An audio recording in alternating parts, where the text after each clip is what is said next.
I'll get into this later in the review, but it really sucks that this movie is flopping. Hi everybody, Anthony here from Osmanthi Productions, and today I'm going to give you my review of George Miller's latest film and the 5th entry in the Mad Max franchise, Furiosa. But before we get started, you know exactly what to do. At the end of the video, if I've earned it, please leave a like, subscribe, and ring that bell so you never miss any of my new reviews. Now let's get into it. Furiosa is a prequel that leads right up to the events of Mad Max Fury Road, giving us the origin story of Charlize Theron's Furiosa, here played by Anya Taylor-Joy. We see her beginnings as a young girl, played pretty well by Alila Brown from Sting, if you saw that, when she is taken from her home and forced to watch the death of her mother at the hands of the incredibly sadistic villain, Dementis, played by a truly unhinged Chris Hemsworth. Dementis takes the young Furiosa as his own, Who do we have here? but eventually, thanks to the warring factions of the Wasteland, she ends up as one of the warriors that works for Fury Road's villain, Immortan Joe, played here by, and I know I'm going to mispronounce this, Lache Holme?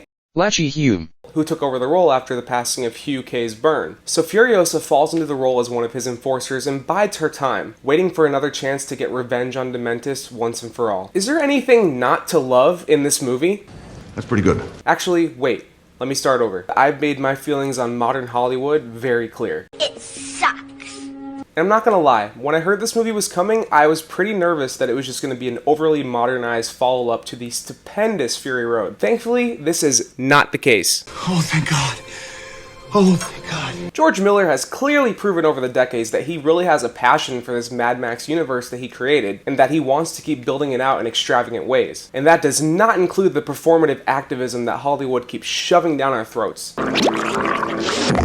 Nope, he's more interesting in telling a visually astounding story with some of the best practical action out there. From the very beginning, just like in Fury Road, the visuals here just sink their claws into you and leave your eyes literally glued to the screen. I mean shit, somehow, just like Dune, this movie takes barren, dry, uninteresting desert landscapes and makes them exciting to look at. And that's even before the action starts. I was also impressed right away by how much of a plot there is here compared to Fury Road. With Fury Road, it was mostly just Mad Max getting imprisoned by Immortan Joe and then escaping. The movie was more interested in the insanely thrilling set pieces and building out this world visually than it was in telling a super deep story. But since that movie did most of the heavy lifting with the world building, here we can go just a little bit more in depth in regards to Furiosa's story and how she becomes the formidable badass that was once played by Charlize Theron. The first act or so of this is completely dedicated to that, along with building up Chris Hemsworth Dementis as a truly sadistic villain that is a ton of fun to watch, so that by the time Furiosa is aged up and played by Anya Taylor-Joy, you just can't wait to see her take him down. Hemsworth is completely sadistic and evil here, but the charisma and fun that he brings to the screen is electric. You still hate him for the things he does, but damn if I wasn't really enjoying his performance every time he was on screen. Where are you going? So full of hope. There is no hope.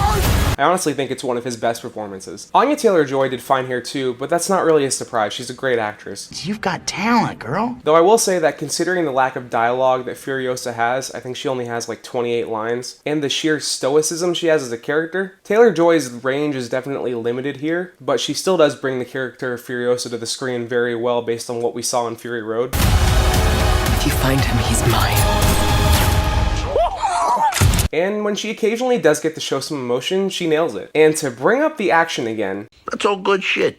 jaw-dropping, and you can really thank the limited CGI usage for that. Car chases feel weighty and dangerous, hand-to-hand combat hits hard, and somehow George Miller is still finding new and inventive ways to make a car crash look interesting. The world building continues here in pretty good ways too. Instead of just being on the Fury Road or in Immortan Joe's citadel, we see far more of the wasteland, including Gas Town and Bullet Town, and the different factions that populate them and fight each other over water, bullets, and gasoline as they call it. It all just works in this film's favor to make this feel like a more fleshed out post-apocalyptic world, and is a great compliment to fans of this series. Tom Holkenborg's score is great here, really driving the excitement of these inventive, pulse-pounding action scenes, and even driving the emotion in certain scenes too. I also appreciated that even in a film like this that is willing to let the action speak more than the characters, it still has a pretty powerful message regarding the reality of spending your entire life searching for vengeance. The CGI is also pretty solid here too, which I think is just because of two things. Number one, it's not used all that often,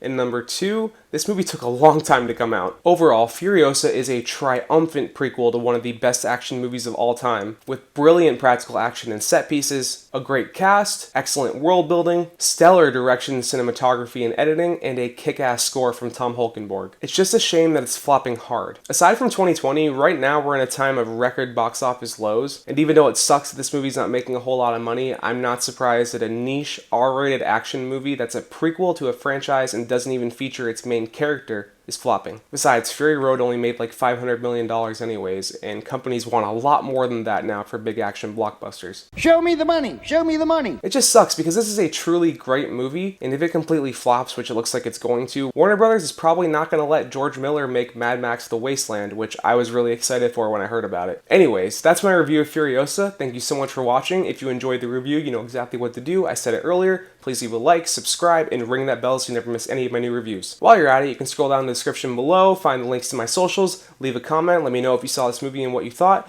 and if you want more of my content, you can click or tap on these cards right here. I'll take you to my review of If, or just over to my channel where you can check out my reviews and my shorts. Thanks for watching, everybody, and I will see you next time for my review of In a Violent Nature.